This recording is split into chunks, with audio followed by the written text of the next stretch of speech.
Okay, we should have audio. With any luck,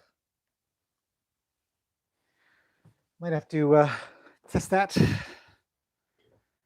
Okay, let's see. Let's see. I don't know if anybody's going to come in and let me know if the audio is any good. We'll see. But if I can check before that, then I will.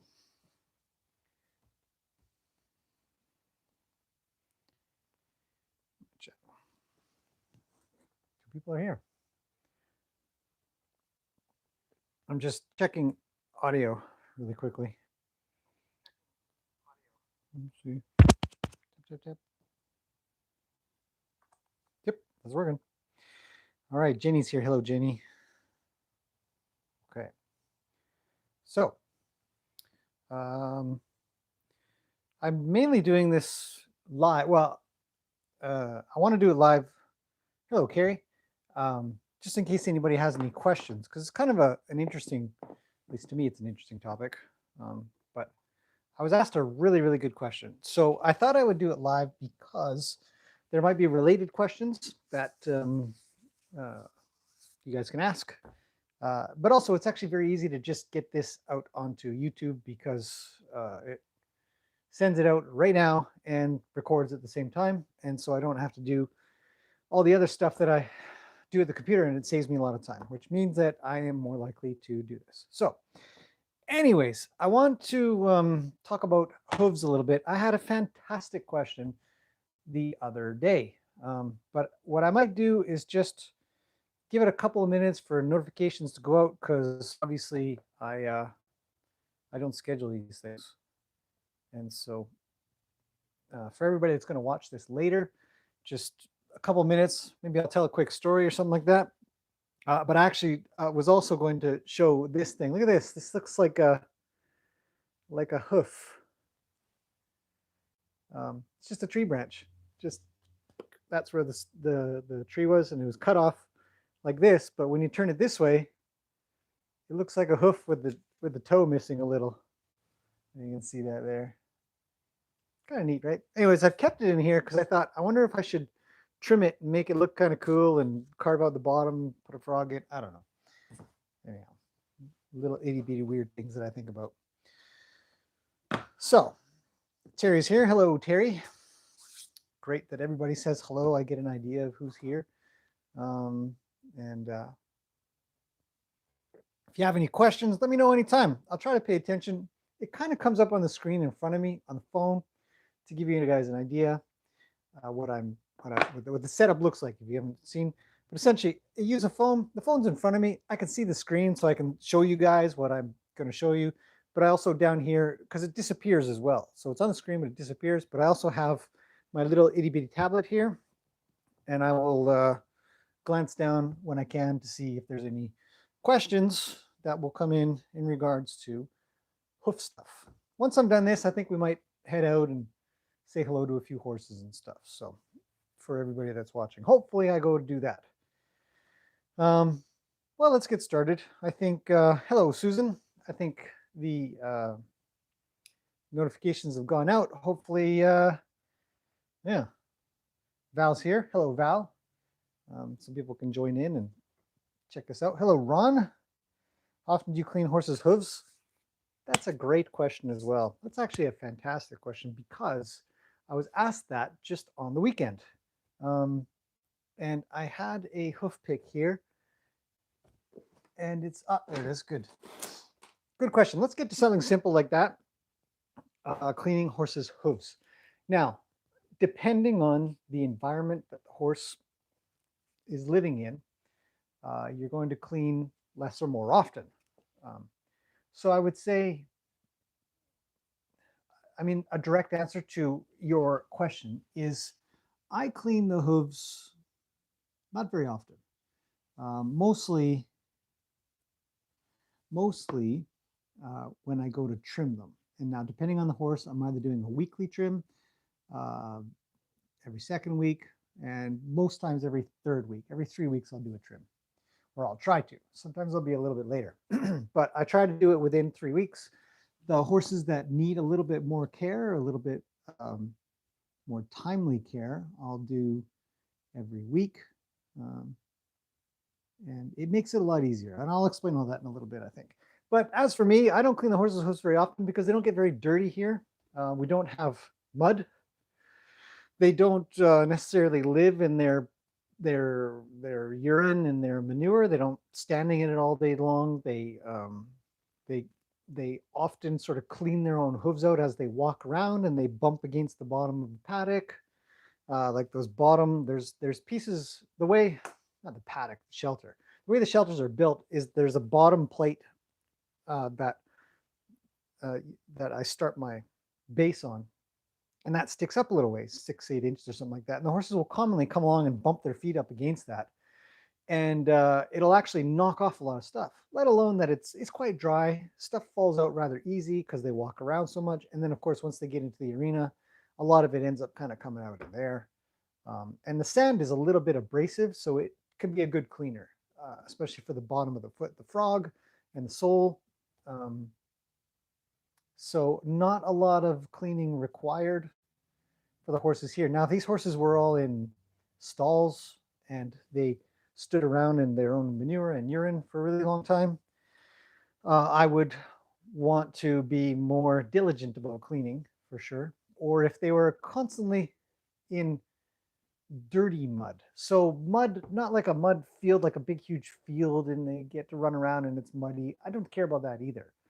Um, because the mud is going to be relatively clean. But if it was a muddy paddock and they peed and pooed in there all the time, stuff like that, and it was corrosive, you could almost smell the ammonia, things like that. Again, it comes down to, like standing in a stall. So for those ones, I would clean again. I would try to clean more often. But there's man,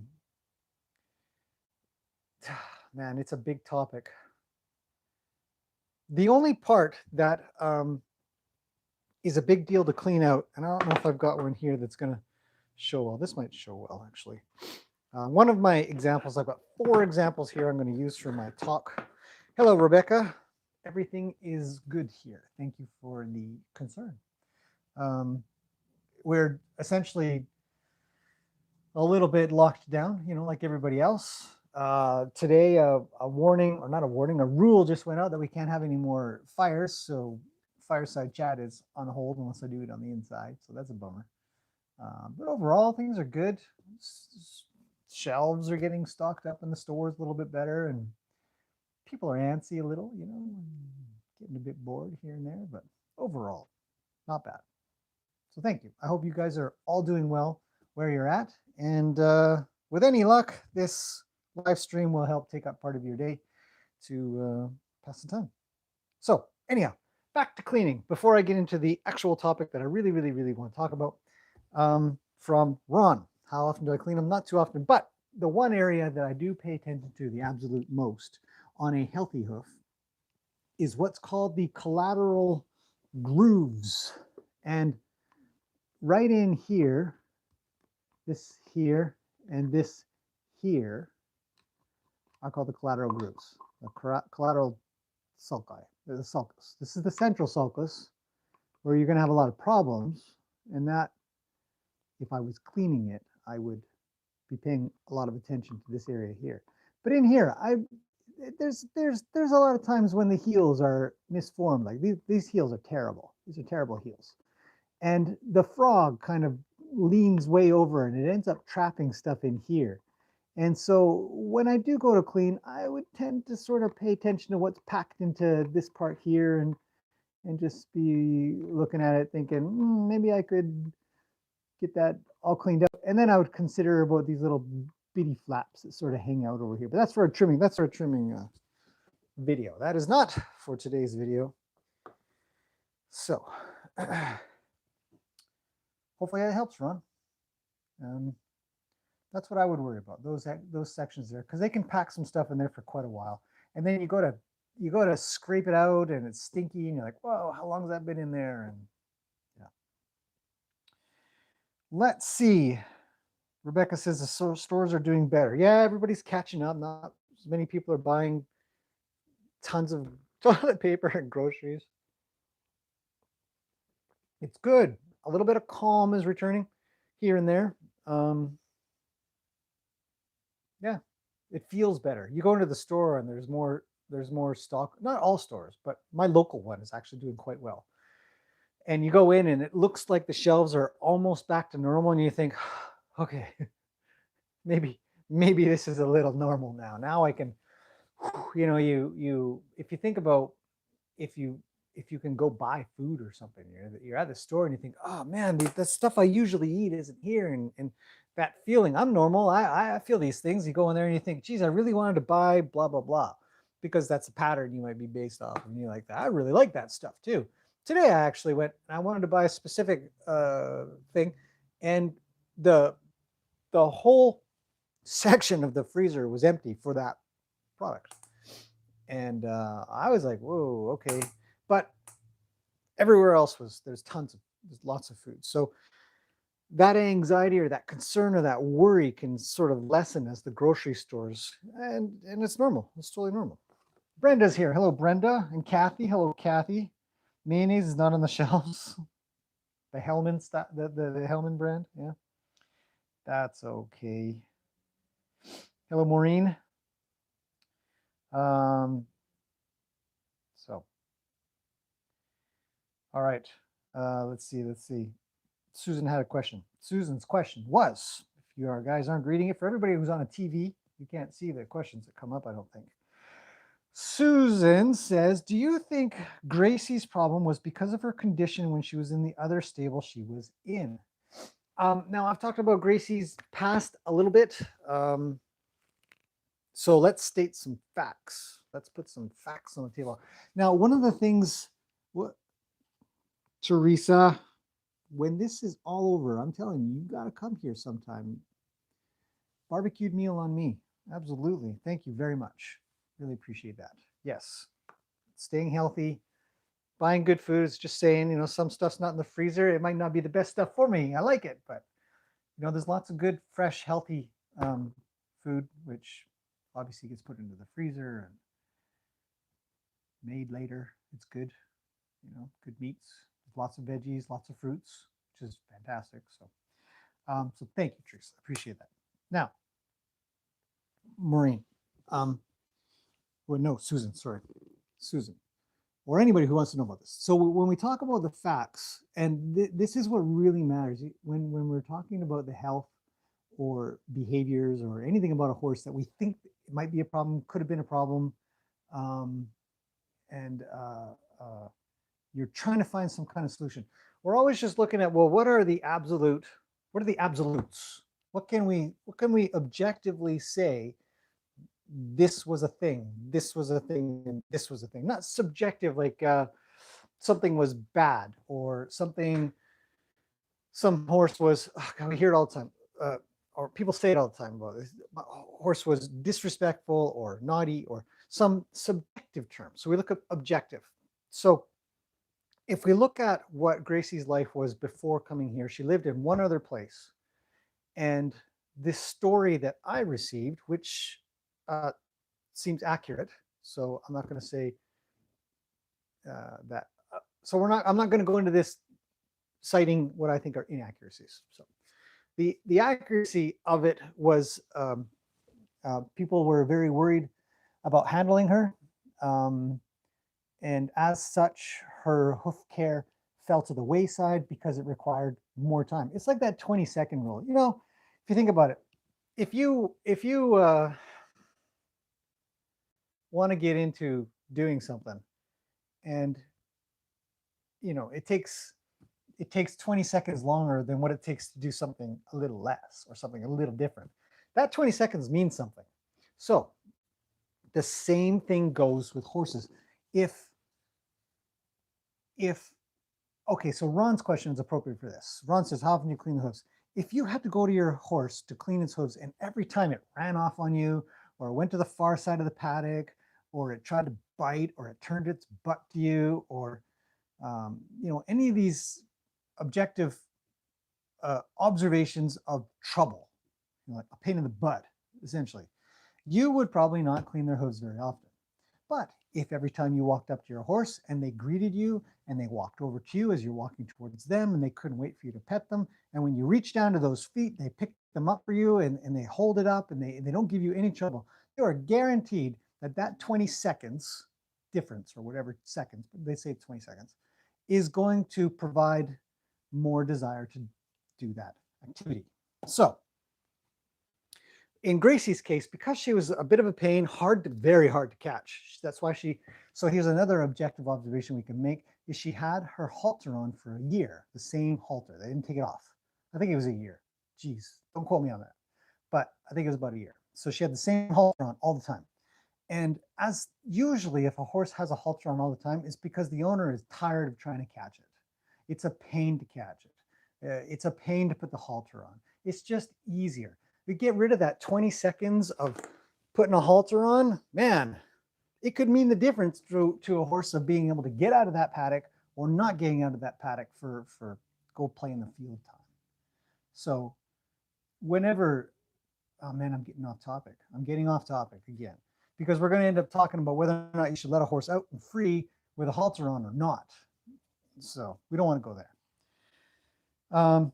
So for Gracie, we think about hard to catch, supposedly hard to trim, and or at least for them, hard to trim.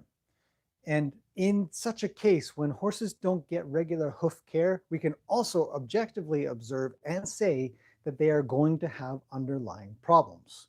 Whether or not the hoof grows up really tall, like hers did, or whether they grow, like this hoof's a great example, whether they grow, and I'm gonna talk about this real quick here, but this is just for this example. I'm not gonna go over it.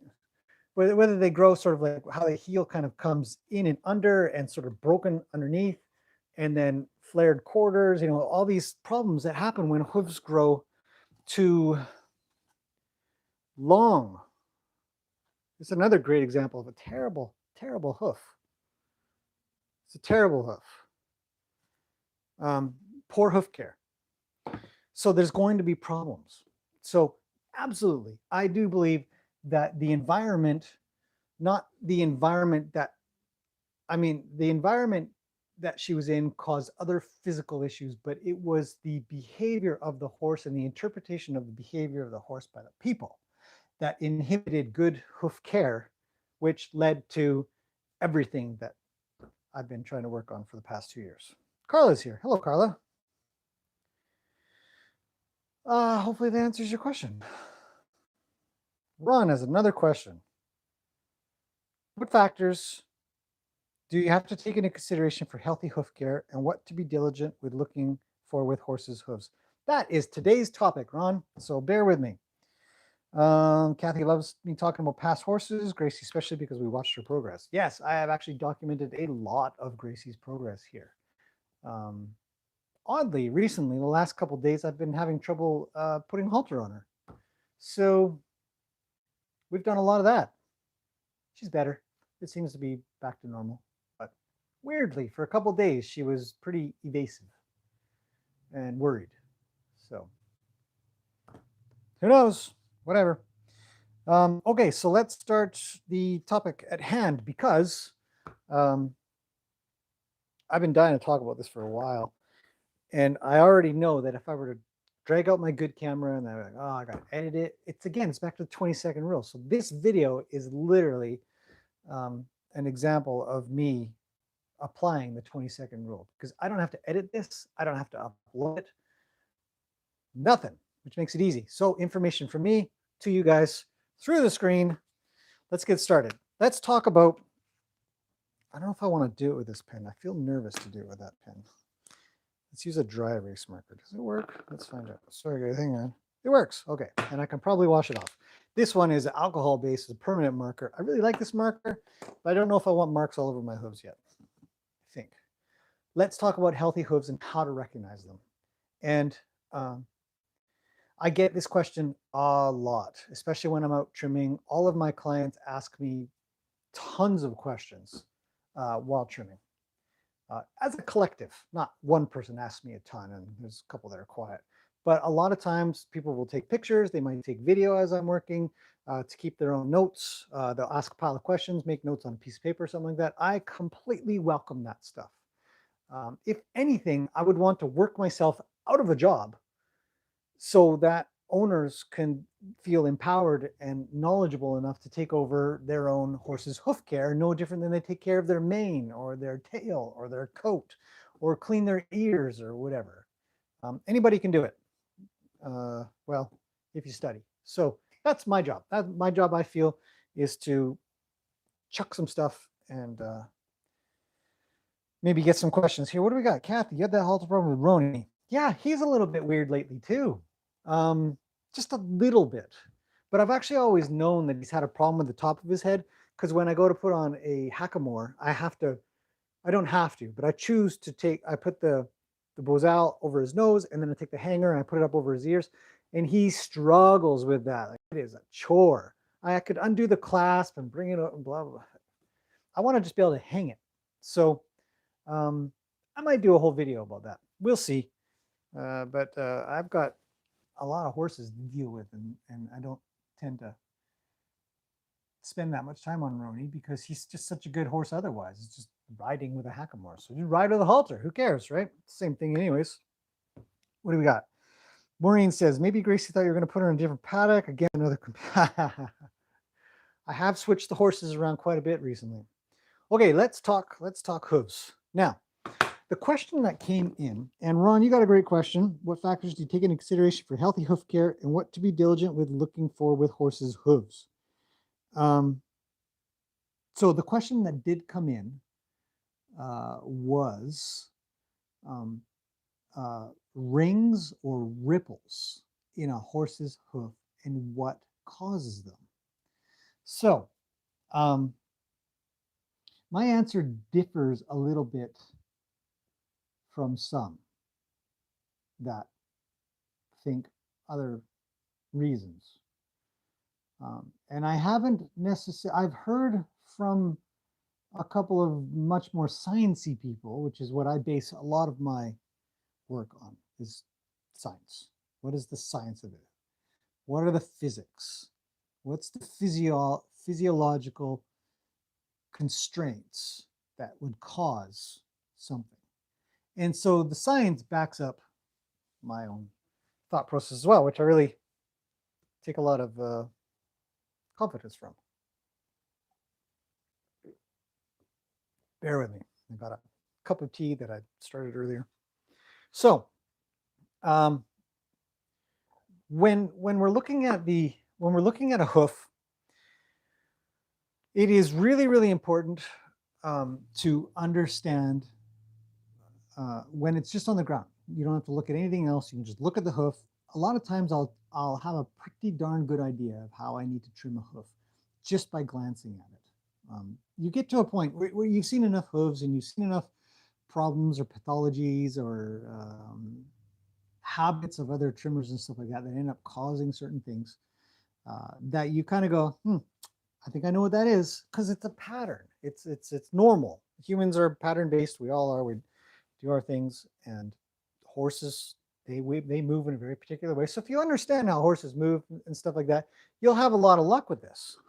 If you can recognize patterns, you'll have a lot of luck with this. If you're pretty good at observing shapes and stuff, then you're going to have a lot of luck at this. Guaranteed. You have to. So when we have, let's use this one. This one seems, I might use these two actually. I had another one, but I can't remember where it is. I think it might be inside the house. So let's take a look at this hoof. I'm going to bring it close to the camera and hopefully you guys can see what it looks like. All right. Embed that in your brain a little. This one is really wrecked. It's got some serious problems. Probably why the horse is dead, is my guess. So very unhealthy. But to be fair, this horse was on a path of recovery. And we can tell that by looking at the outside of the hoof. So that's what we're going to go with. We're going to go with talking about the outside of the hoof for today. Talking about the rest of the hoof is another whole topic that I think I might dedicate some kind of course to because it's a pretty big deal. So the first thing that we can see on this hoof, and I'm going to outline, I'm going to give you guys a good look at that for a second, hide my face so it doesn't focus on me and it just focuses on the hoof. But we can see just on the side here, there are some problems, some rings or some bumps. And I'm just going to outline these real quick and I'll put it back up to the screen. We'll talk about these things. Just outline them in black so it'll be more obvious. There's tons of these things. And they travel around and around and around. Okay, so right where this black line is, it should be focusing, is a big ripple. The good thing, the reason we know that this hoof is recovering is because the first ripple that we see is that far down. A horse that has, I mean, there are other very subtle ripples that if I look at it in the right light, I can kind of see one up here, up that high, but it's subtle. I mean, it's quite subtle. It's not bad at all. And then there's maybe some micro ones here, but the one that I've marked off in a marker there is a really big one. Now, ripples, so the question was, what causes these things? Now, from my experience and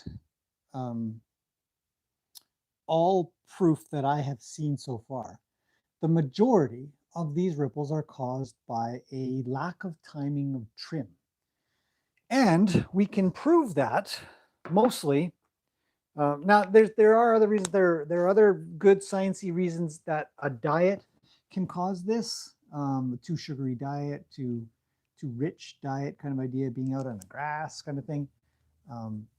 But I still think that what it means is when that rich diet happened, the nails grew, the nails or the hoof wall grew a little bit quicker.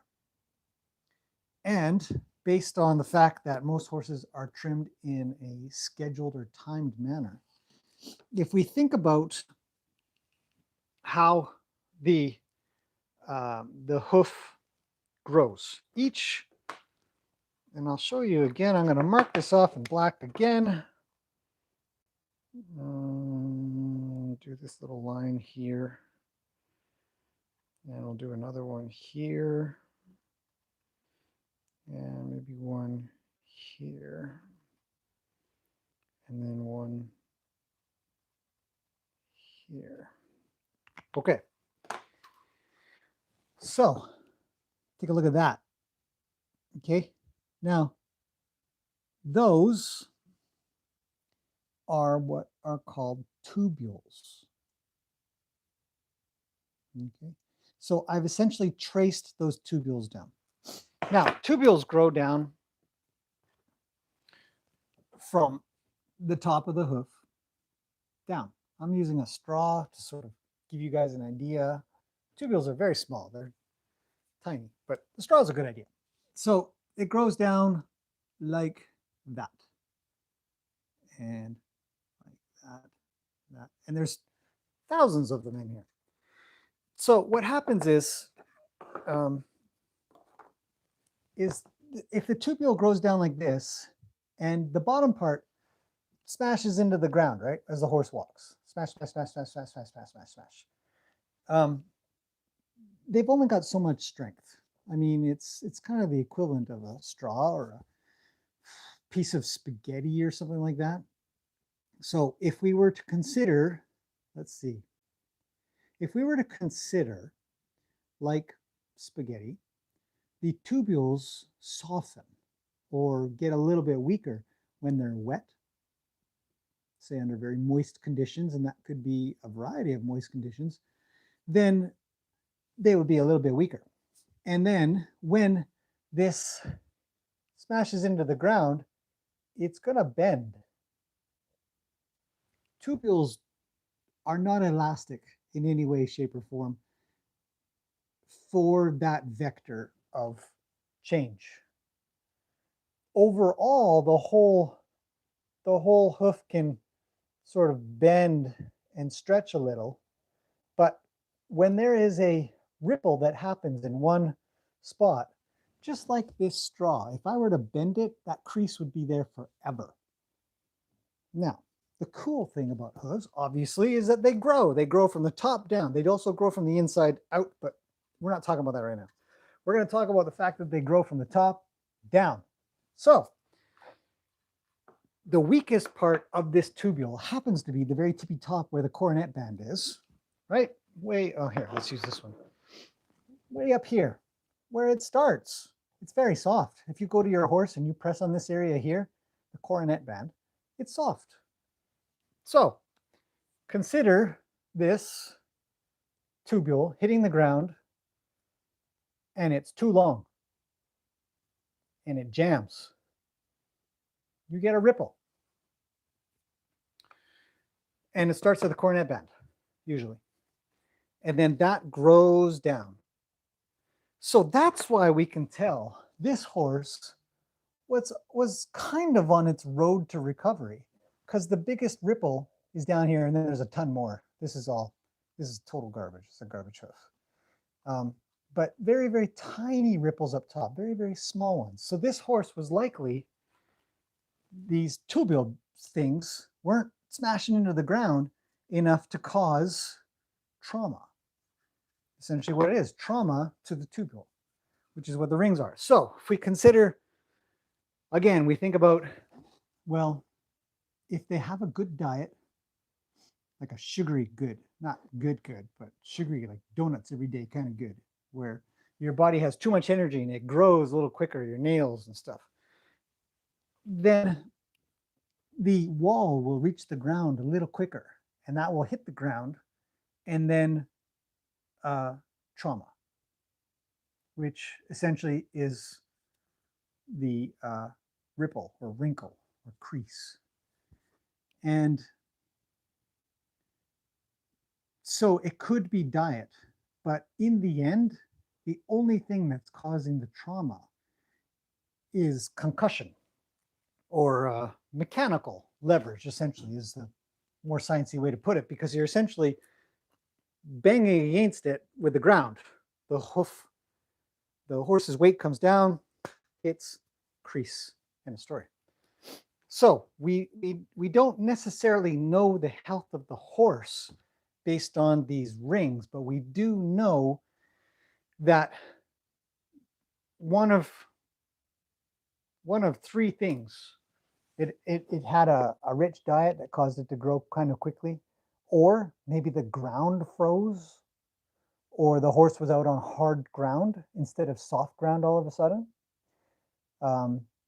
But in the end, the thing that stops it from happening is a timely trim. But these rings will always weaken the tubules. They'll weaken the hoof wall and weaken the whole hoof in general. So we want to avoid them. If you see a lot of rings, it doesn't necessarily mean there's a big problem. What it means more is that trim has been late. And that was a really fantastic question that I had come. And the one thing that we can you'll really notice if you have a horse that has these things and they do a lot of work on abrasive grounds, you'll find that a horse will have, I don't know if any of these have this. It looks like I trimmed this one or somebody trimmed it. Let's take this one. This one's it's kind of garbage. But it'll be appropriate for what we're talking about here. So if we look at the bottom of this hoof and this toe, this is a toe clip spot. So let's ignore the fact that it's a toe clip spot and just pretend that it's a wear point. So when horses wander around, they land, clunk, hang on, land, clunk. Let's use a book because it's going to make sense. So this is the ground, right? Hoof comes down, clunk.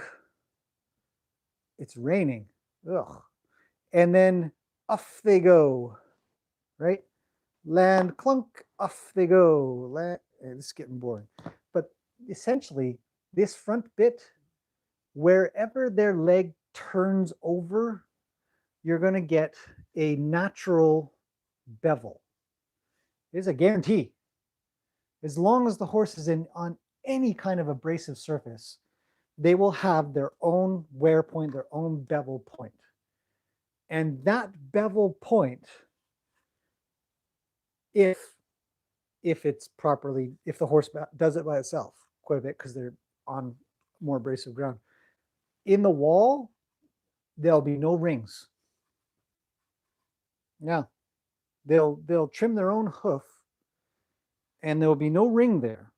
The ring will be severely diminished compared to the rest.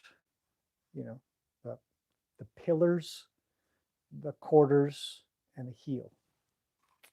So that's how we can objectively determine rings.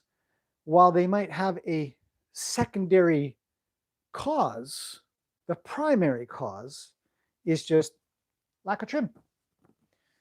And if you can keep that wall from smashing into the ground and causing physical trauma for the tubule to not crimp and crease, you'll have a much, much healthier hoof. And you will likely have a pretty good shape of a hoof as well without distortion, flare, and stuff like that. So there you go. That was that answer for sure.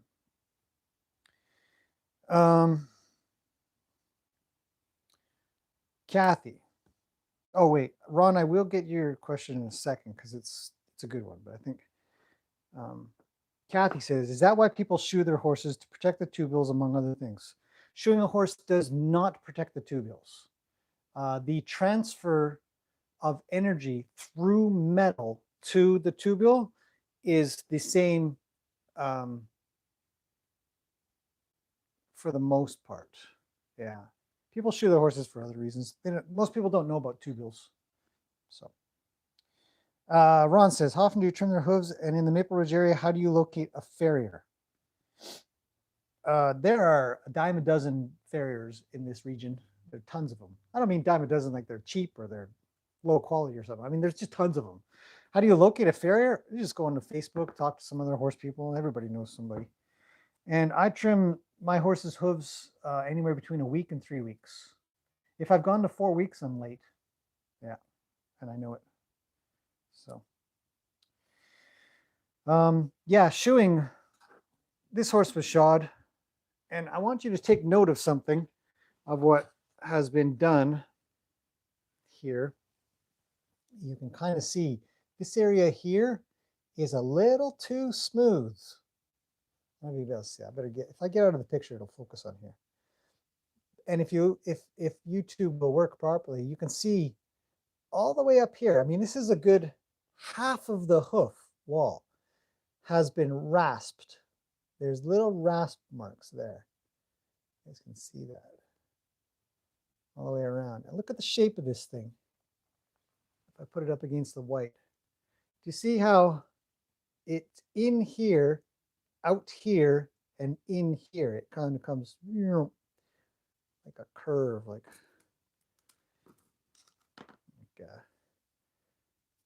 kind of like, come on, fingers, like that sort of deal.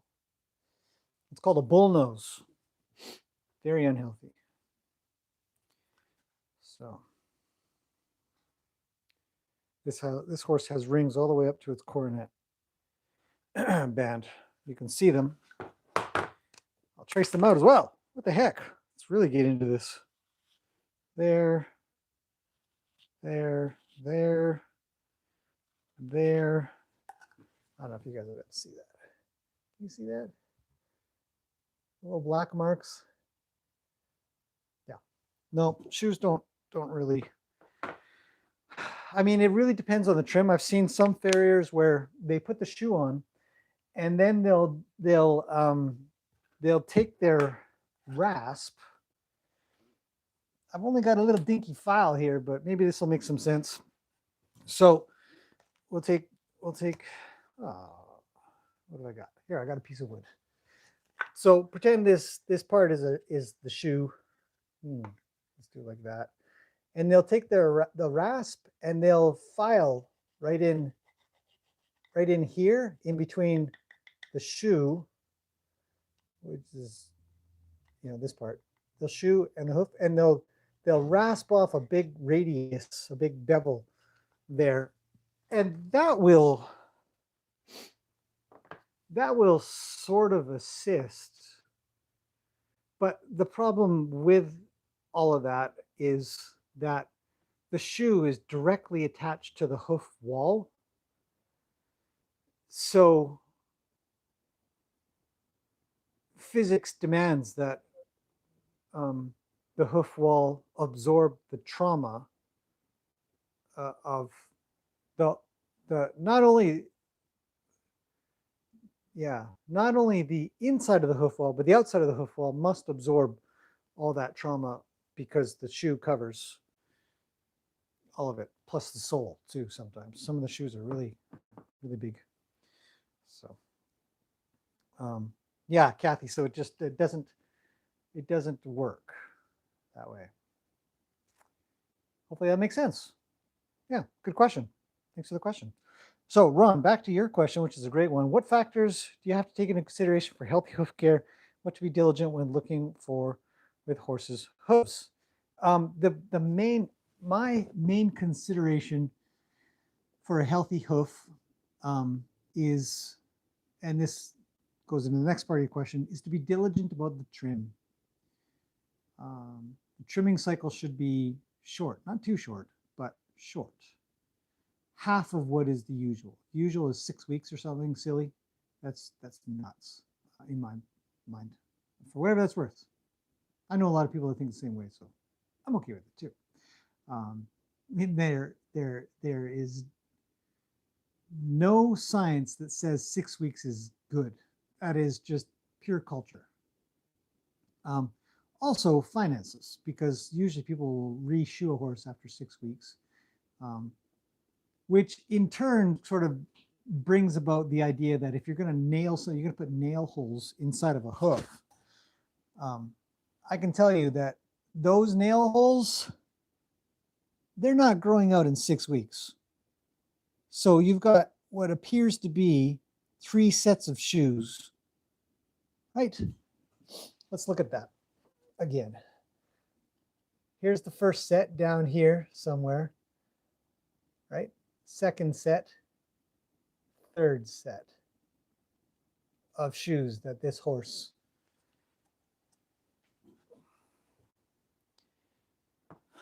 just realized that now, this poor thing. 6 weeks doesn't grow out nail holes. These nail holes would grow out in about 4 months. Roundabouts. 4 months or so, the top nail hole would finally be at the ground. So even that logic, well, you got to wait 6 weeks for you to be able to put, I mean, yeah, sort of in a way, to put the next nail hole in. But yeah, so there you go. Okay, Ron, great question. I'm looking at whether the trim is done in a timely manner.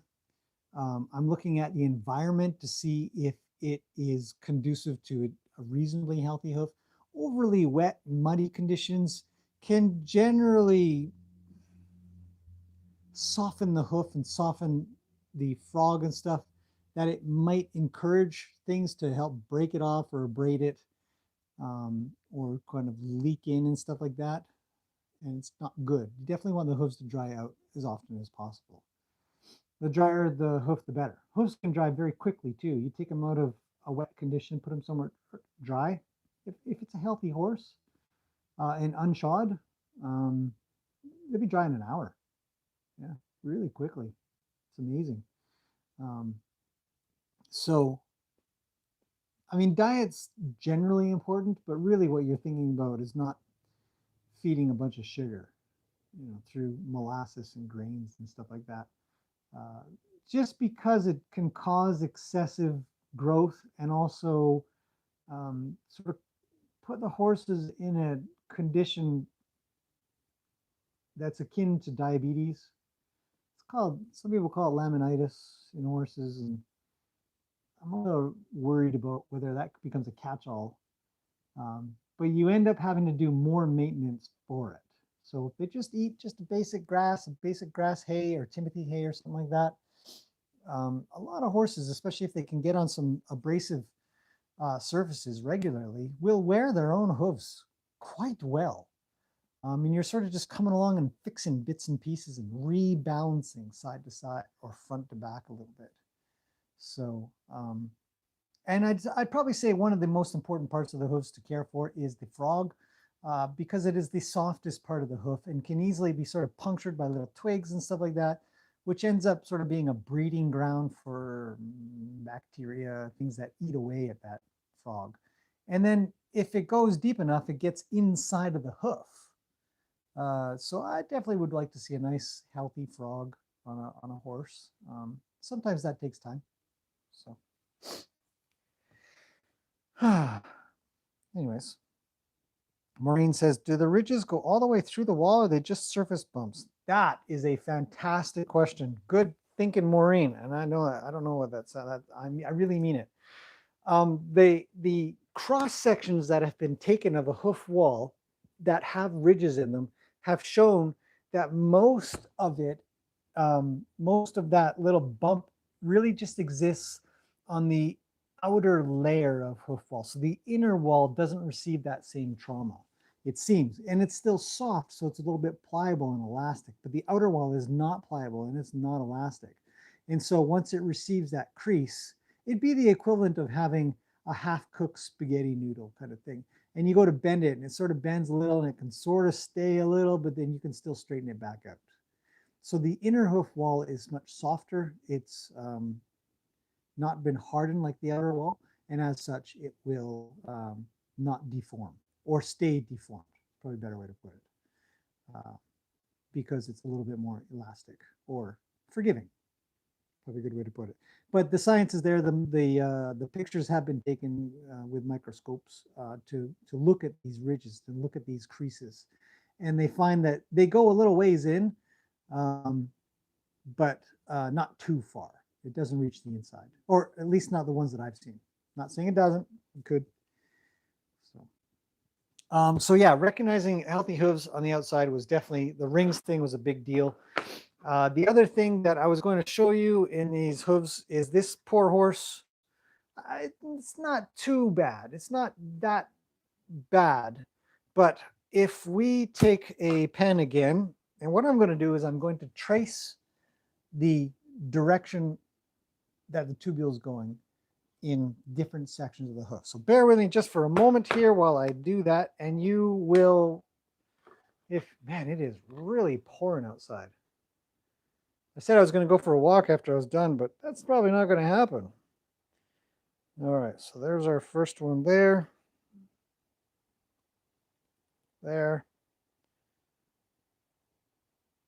There. There. These are a little bit hard to see. Let's see. We'll go there. Yeah, that'll do. Okay, so the direction of the tubules is important because if we bring in my ground plane again, if we consider how the horse lands and the physics that happens during the process that the hoof was designed to withstand if healthy. So let's see, let's take I don't really have any very good healthy hooves here. This one's not too bad. So we can take this hoof. Actually, it's not that good. Forget it. I changed my mind. We're going to use the one that I'm going to use. So if we take this hoof and we take our ground plane and we imagine that the horse's hoof comes down and hits, especially in a walking phase, they're going to kind of come in and hit a little like that. And even if they did kind of come to a stop, they might come down like that or a little bit forward. The backwards motion is sort of like that kind of thing. And if we look at these lines that I have drawn, you can see, hide my face so the camera doesn't look at me. You can see that the heel is very close to being, hang on, let's get this straight. There. Ignore the title of this book. you could see that the heel portion is getting very close to being parallel with the ground. Not what you want. Absolutely not what you want. This horse has what's called an underrun heel. We can also verify that because of these two sections right here. Flared quarters. Flared quarters are generally caused by the fact that the heels are crunching under. Okay, let's go back to that. So almost parallel, a little less parallel, a little less parallel, a lot less parallel, a heck of a lot less parallel. None of these are parallel with each other either. Super unhealthy. We don't want that. We do want, and unfortunately, I don't think I have one here. This one's even worse. This one is pretty much parallel with the ground.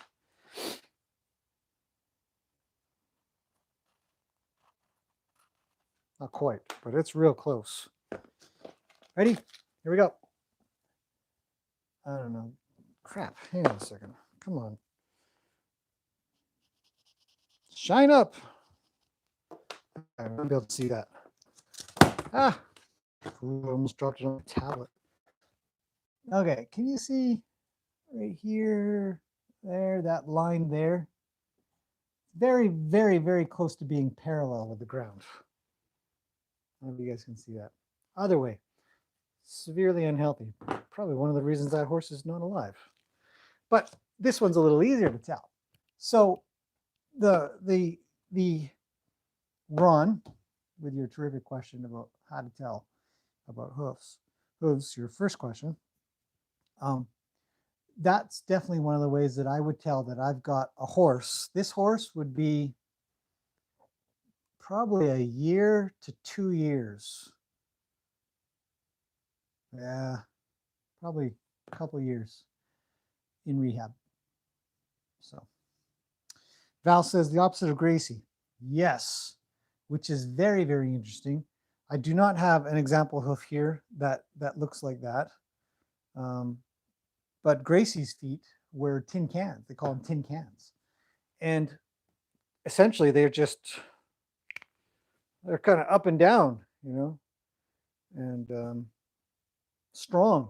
Actually, it's a stronger, it's a better patho. I would rather that pathology than heels much too short. Look at those things. Look at the bulbs. The bulbs are practically on the ground. When this horse walks around, it's walking around with the bulb of its foot on the ground practically. It's unhealthy. It's not good. And but it's hard to fix. You know, you get them like that and you're like, well, how do I fix it? Long, tedious process. And but it can be done.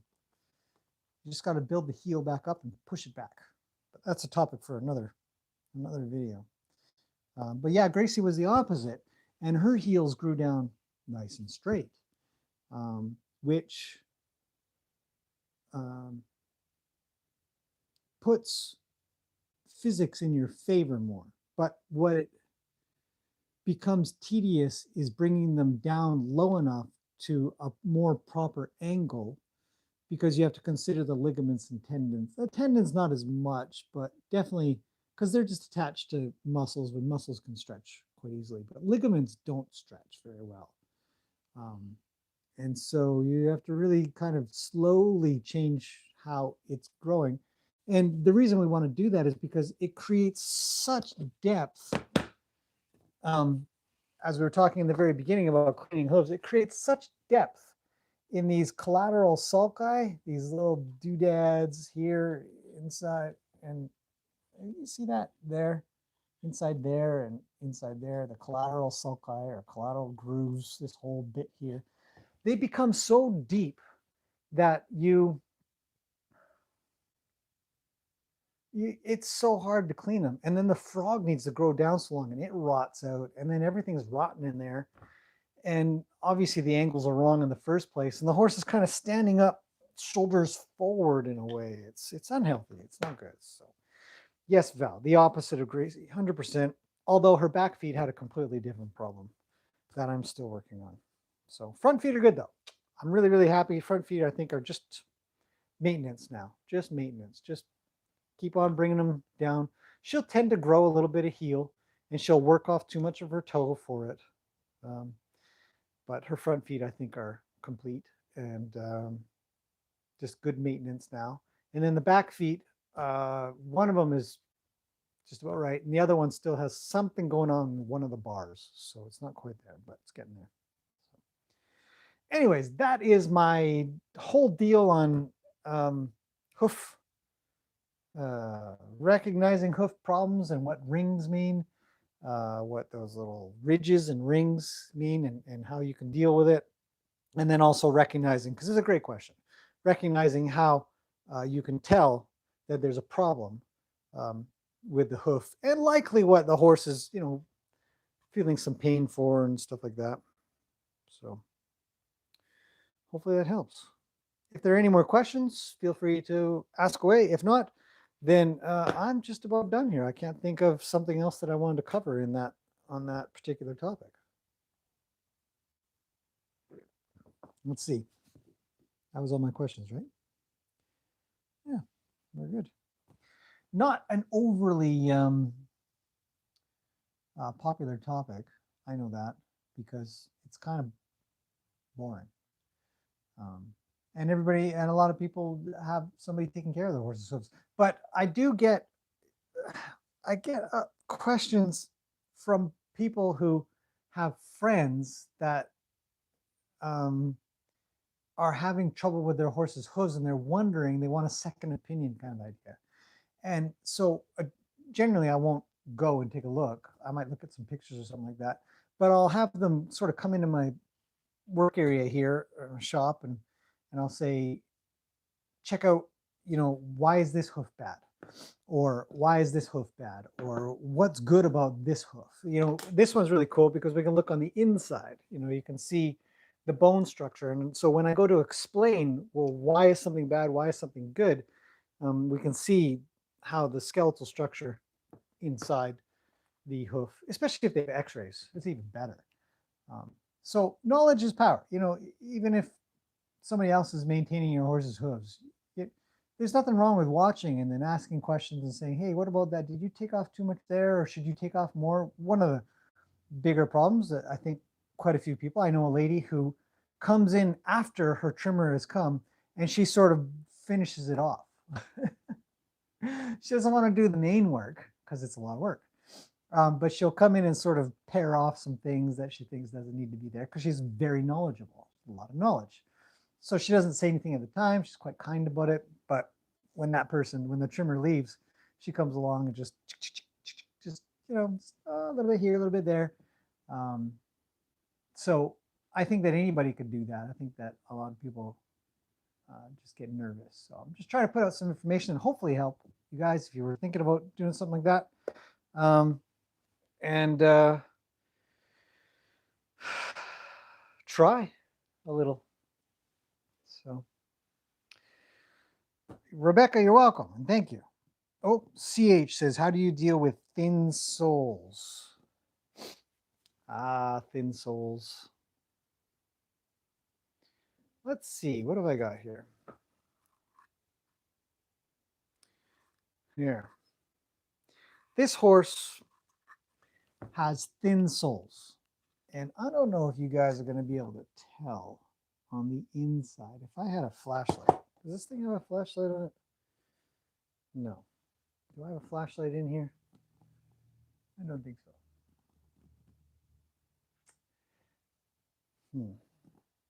Well, if I did have a flashlight and I showed you this side, because I can see it from this side, you can see almost right through here. It's paper thin. This horse had thin soles. So how do you deal with thin soles? In the immediacy of the moment, I would, if the horse was sore, if the horse was presenting like it was having trouble walking on any ground, then I would deal with it appropriately, usually via a sneaker. This is the glue-on one, by the way, and super duper amazing. But there are other ones that have what's called a gaiter, or essentially a set of shoelaces kind of idea. And they're called boots. I like to call them sneakers because they're like sneakers. You put them on your feet and you feel better. I don't want to walk outside on the rocks, so I put my shoes on. So horse sneakers. These are great because they protect the bottom of the foot. Horses will walk around with ease with these things. They love them. Most horses love these things. Even if they're good feet, they'll put these things on and they'll be great. You go out on trails and stuff like that, and they're way better. If the horse has got thin soles, or we've determined that they're thin soles, then I gotta say, the rain is distracting me like crazy. It is coming down, cats and dogs. It wasn't earlier. It was a nice day today. But if the horse was fine, if it could walk around on grass, it could walk around on sand, it could walk around on mud, it had a little trouble over rocks, which is totally normal. Actually, even for some good horses, they'll have a little trouble on some rocks. I would trim to meet the needs of the sole. So if we consider, why does this horse have no sole? Or this foot? Why does this foot have no sole? It's because there's no wall. For a long time, this horse has had terrible wall structure. Nothing that's reached the ground and helped lift the foot off the ground a little bit. Nothing that has supported the underside structure to allow it to grow. Instead, this horse has been standing around on this bottom side of its structure and wearing it out faster than it can grow. Horse wasn't meant to stand on the bottom of its foot all the time. It was meant to stand on all three parts, which essentially is the wall with the bar in here. It's still wall. It travels to the heel and comes around and then comes back. That's the bar. So they stand on the wall, the frog, and a little bit of the sole, mainly the peripheral edge. And then the rest will just fill up with mud and stuff like that. So they do stand on their sole, but a strong wall is required to grow a strong sole. So how would I deal with it? I would trim so that the wall could grow down straight and not flared outwards. It's easier to tell this way, not flared outwards. It would look like this. This is flared. This part here, this has got a little flare. This is just right. Can you see that? If I go like that, see? That's the best way to put it. Flare to here, massive flare. This is good. This is a good wear point, good straightness. Flare. Okay, flare induces thin soles. So I would try to get rid of flare while maintaining a hoof wall on the ground. And take my time. Yeah. Be diligent. And that's where you want to trim every week to 2 weeks. Yeah. Just a little at a time. Stop the flare. Horse is only tender on hard ground or rocky ground. A horse that is tender on hard ground would have me worried, meaning that can they walk on concrete? Does this horse have trouble on concrete? Rocky ground is normal. Plenty of horses are very careful about walking on rocky ground. Plenty. Yeah. It says truth in the saying, no foot, no horse. Yeah, there is.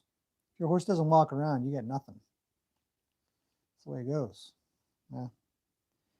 So, anyways, I'll wait for that answer. If there's any more questions, let me know. Happy to answer if I can.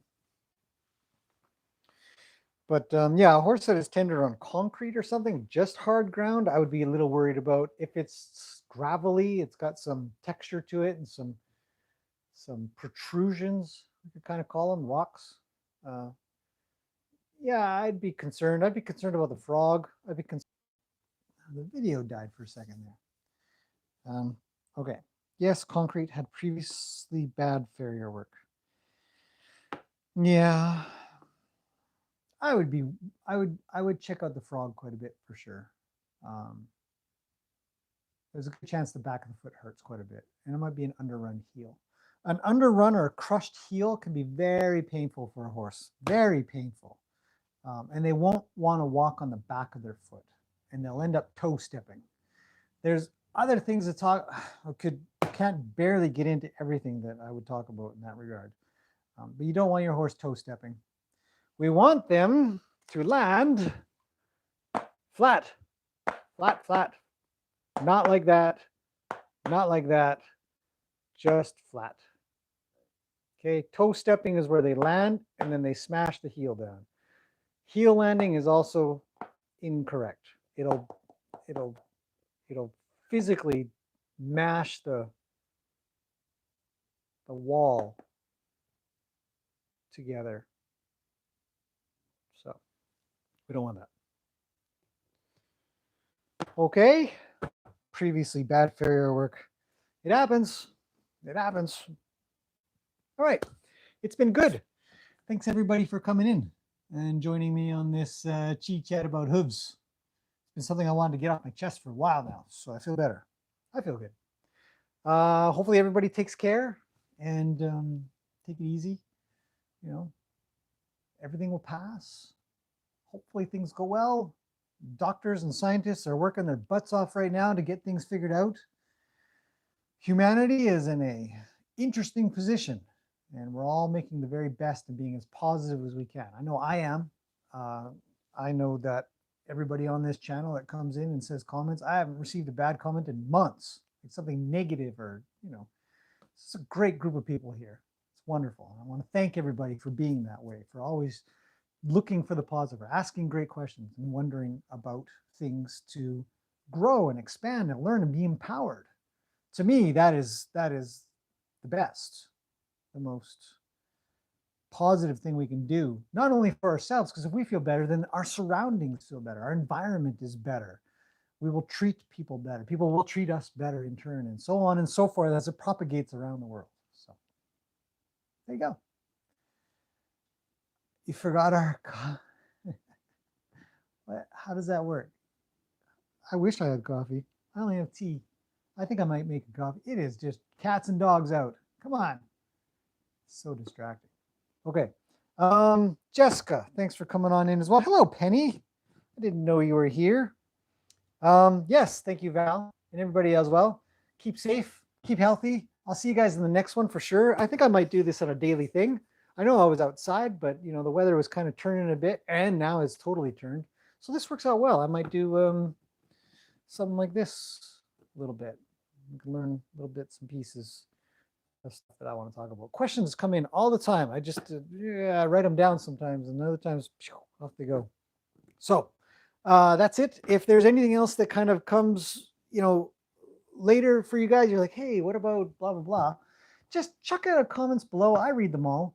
I try to respond to all of them if appropriate. If it's just something really nice, I might say thanks. But if I haven't got back to a comment, if any of you, there's only 13 people here, but for any of you, you've written something, and you're like, hey, you never got back to me.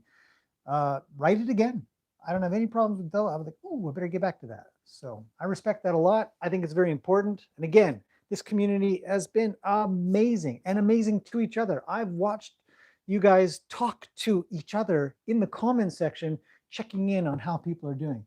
That's so cool. I really enjoy that part of this world that we are in together. So keep it up. Maureen, thank you very much. I really appreciate that. It's amazing. You and Teresa, you guys are coming over for dinner sometime. Let's put it that way. So I am leaving it at that, but I will be back definitely tomorrow. We'll do some more stuff. Might be, I think it's supposed to be kind of nice tomorrow. So maybe we'll watch some horses tomorrow and stuff. And that'll be fun. So that's it for now, though. So have a good, wherever you are on the planet, morning, afternoon, evening, night, sleep, dinner, breakfast, lunch, coffee, tea, cookies, you know. And I'll see you guys in the next one. Thanks for coming.